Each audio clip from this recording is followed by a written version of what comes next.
وہ زندگی جو محبوب کی وجہ سے وبال بن گئی ہے، وہ زندگی جو محبوب کے ناز نخرے کی وجہ سے، اس کی بے وفائی سے، اس کی بے نیازی سے، اس کی کج ادائی سے، وہ زندگی جو کہ ایک مصیبت بن کے رہ گئی ہے، جو موت سے بدتر ہو گئی ہے، عاشق، اس سے بڑھ کر عاشق کے لیے اور کیا بات ہوگی کہ وہ محبوب کے ہاتھوں مارا جائے اور اس مصیبت زدہ زندگی سے نجات مل جائے۔ یہ موت اس کے لیے کسی حیات سے کم نہیں، جو موجودہ زندگی ہے وہ اس کے لیے موت سے کم نہیں، اور اس مصیبت زدہ زندگی سے نجات اس کے لیے ایک نئی زندگی ہے۔ وہ چاہتا ہے کہ کسی طرح میں مر جاؤں، مجھے اس مشکل سے نجات مل جائے، مجھے محبوب کی بے وفائی سے نجات مل جائے، جب میں مر جاؤں گا تو سارے قصے تمام ہو جائیں۔ تو ایک عاشق کے لیے اس سے بڑھ کر اور کچھ نہیں کہ اس کا محبوب ہاتھوں میں تلوار لیے کھڑا ہو، ایک ننگی تلوار، ایک اریاں تلوار، کہ جو فقط عاشق کو کاٹنے کے لیے، جو عاشق کو مارنے کے لیے۔ تو یہ ایک عاشق کے لیے خوشی کا باعث ہے۔ وہ تلوار کو دیکھ کر اسے یوں محسوس ہوتا ہے جیسے عید کا چاند دیکھ لیا، جیسے ایک روزہ دار چاند رات کو چاند دیکھ کر خوش ہوتا ہے، بالکل اسی طرح ایک عاشق محبوب کے ہاتھوں میں تلوار دیکھ کر خوش ہوتا ہے۔ ذرا شعر دیکھیے گا کہ میں نے اس کے سامنے پہلے تو خنجر رکھ دیا، پھر کلیجہ رکھ دیا، دل رکھ دیا، سر رکھ دیا۔ یعنی ایک عاشق کی خوشی دیکھیے کہ وہ خود خنجر رکھ رہا ہے اور پھر اپنا کلیجہ، دل اور سر رکھ رہا ہے کہ جس طرح جی چاہے کاٹو، جس طرح جی چاہے مارو، مجھے اس اذیت میں بھی لطف آئے گا۔ تو محبوب کے ہاتھوں قتل ہونا ایک عاشق کے لیے اعزاز کی بات ہے۔ کیسی حیرانی کی بات ہے، کیسا عشق ہے یہ، کیسی محبت ہے یہ کہ جس میں مر جانا اعزاز کی بات ہے۔ وہ اپنے محبوب کے ہاتھوں مرنا چاہتا ہے۔ عزیز طلبہ، یقیناً وصال کا الگ مزہ ہے، یقیناً محبوب کی عنایات جو ہیں وہ ایک الگ ذائقہ رکھتی ہیں، خوشی کا ذائقہ۔ لیکن ایک عاشق کے لیے ہجر میں بھی لطف ہے، وہ محبوب کا ہجر بھی مناتا ہے، وہ محبوب کے ہجر میں بھی خوشی محسوس کرتا ہے، اس لیے کہ وہ ہجر بھی اس کے محبوب کی وجہ سے ہے، وہ ہجر بھی، وہ جدائی بھی اس کے محبوب کی جدائی ہے، اس سے وابستہ ہے، اس سے منسلک ہے، اس لیے وہ ہر اس چیز سے محبت کرتا ہے، ہر اس چیز کو اپناتا ہے جس کا ذرا سا بھی تعلق اس کے محبوب سے ہوتا ہے، چاہے وہ بے وفا ہی کیوں نہ ہو۔ لیکن عاشق کی محبت سچی ہے، پاکیزہ ہے، اس کی محبت میں توحید ہے۔ وہ فراز احمد فراز کا کیا عمدہ شعر ہے، ایک ہی شخص کو محبوب بنا رکھا ہے، ہم محبت میں بھی توحید کے قائل ہیں فراز، ایک ہی شخص کو محبوب بنائے رکھا۔ تو ایسے عاشق وہ محبوب کی محبت میں بھی شرک برداشت نہیں کرتے۔ ایک اور شعر دیکھیے، کرے جو قتل تو قاتل کو خون بہا دیجئے، کٹے زبان تو خنجر کو مرحبا کہیے۔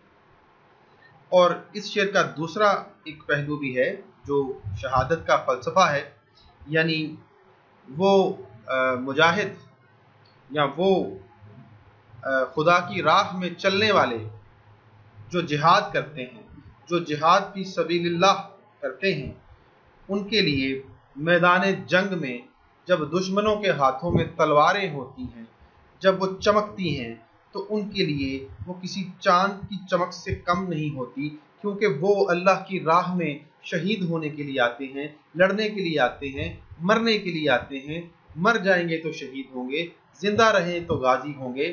اس لیے ان کو تلواروں کی چمک دیکھ کر عید کا نظارہ یاد آتا ہے، اور بالکل وہی خوشی ملتی ہے جو ایک روزے دار کو شوال کا چاند دیکھ کر ملتی ہے۔ تو یہ اہل عشق، یہ اہل تمنا یہ موت کو ترجیح دیتے ہیں، اور چاہے مجازی عشق ہو چاہے حقیقی عشق ہو، دونوں میں مرنا ان کے لیے اعزاز کی بات ہے۔ ذرا شعر دیکھیے، جان دی ہوئی اسی کی تھی، حق تو یہ ہے کہ حق ادا نہ ہوا۔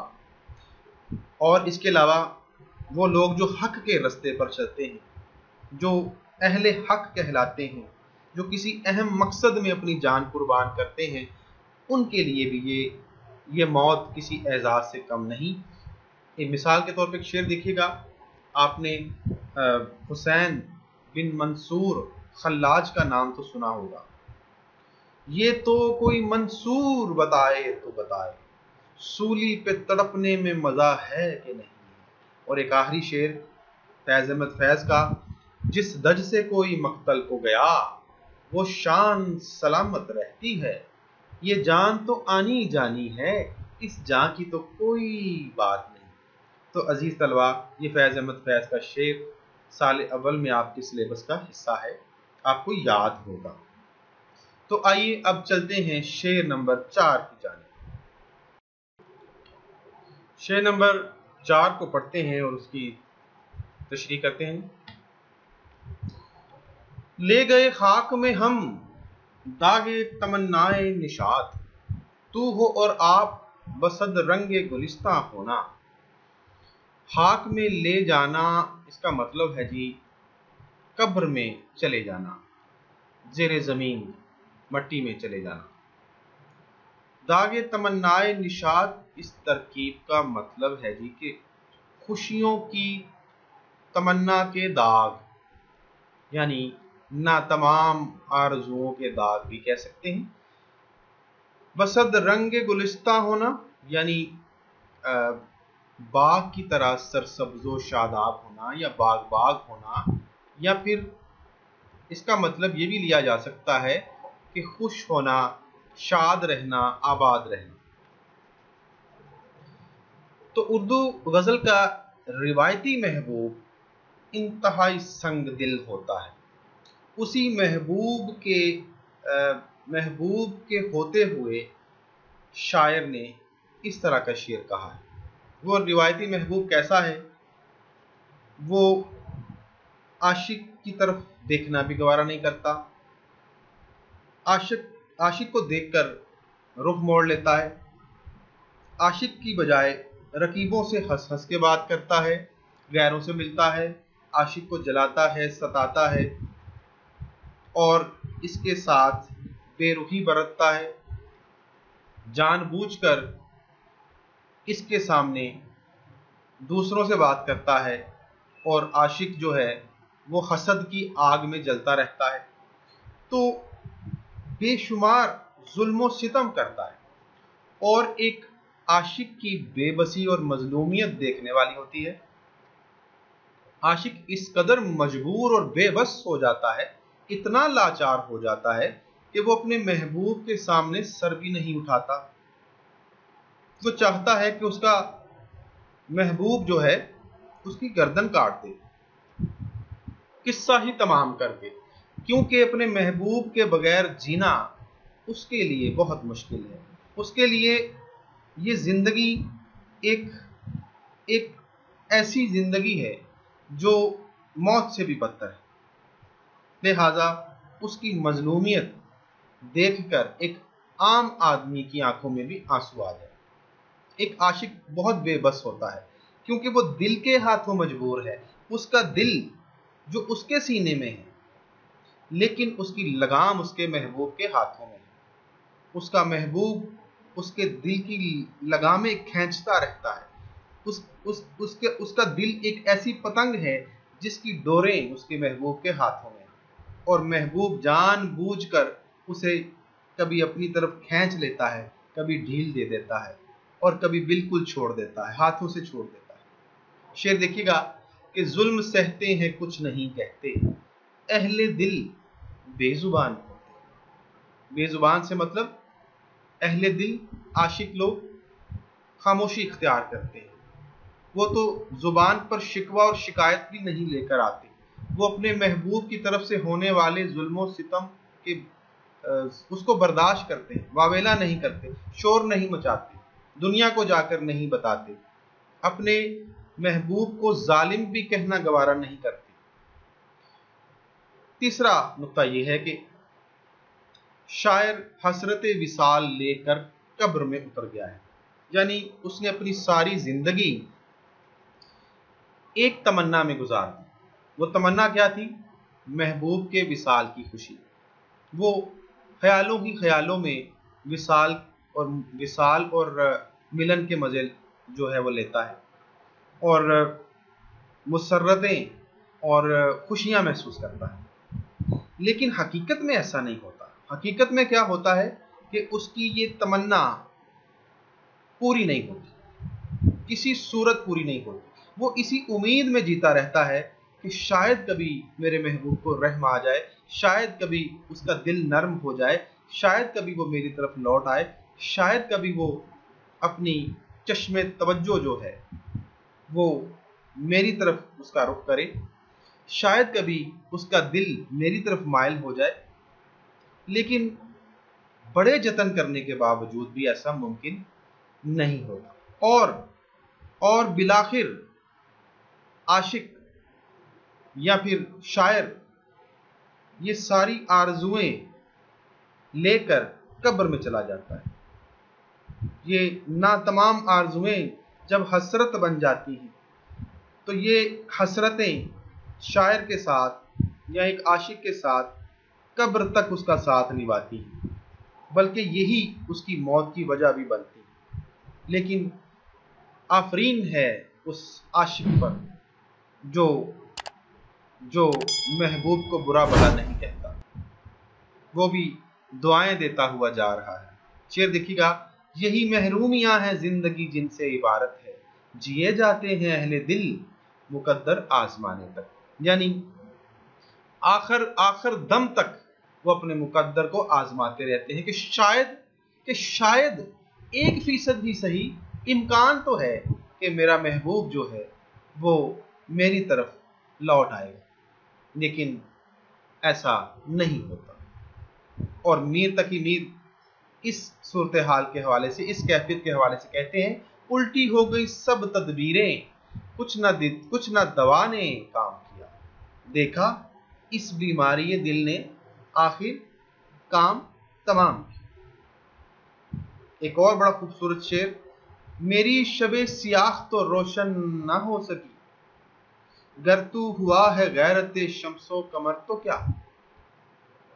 اور بڑی اہم بات کہ شاعر اپنی ناتمام آرزوؤں کے داغ لے کر، اپنی تمنائیں ساتھ لے کر قبر میں اتر گیا، لیکن جاتے جاتے اپنے محبوب کو بد دعائیں دینے کی بجائے دعائیں دیتا ہوا جا رہا ہے، اور کہتا ہے کہ اے میرے بے وفا محبوب، تو نے ساری زندگی مجھے ستایا، مجھے جلایا، تو نے ساری زندگی مجھ پر ظلم و ستم کیے، تو نے زندگی میں ایک لمحہ بھی وصال کا مجھے نہیں بخشا، کبھی زندگی میں پیار سے نہیں دیکھا، لیکن میں تیرے جیسا ہرگز نہیں۔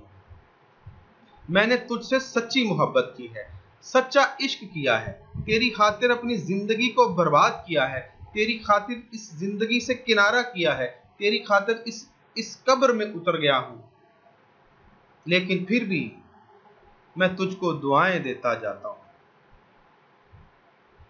میں تو جا رہا ہوں، لیکن میری دعا ہے کہ تیری زندگی ہمیشہ ایک ایسے باغ کی طرح ہو جو سرسبز و شاداب رہتا ہے، تیری زندگی میں کبھی خزائیں نہ آئیں، تیری زندگی میں فقط باد صبا کا گزر ہو، تیری زندگی میں باد بہاری آئے، تیری زندگی میں پھول کھلیں، تیری زندگی میں کبھی کانٹے نہ ملیں، تیری زندگی میں رنگ ہی رنگ ہو، خوشیاں ہی خوشیاں ہو، شادمانی ہی شادمانی ہو، مسرتیں ہی مسرتیں ہوں۔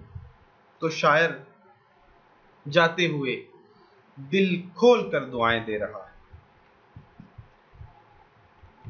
پھر ہم اس میں دیکھتے ہیں ایک محاورہ جو ہے استعمال ہوا ہے، اگرچہ باغ باغ ہونا ایک مستعمل محاورہ ہے، لیکن غالب نے ایک نیا محاورہ جو ہے وہ ایجاد کیا ہے، بسد رنگے گلستاں ہونا یا رنگے گلستاں ہونا، اس کا مطلب بھی وہی ہے کہ باغ باغ ہونا، یا تیری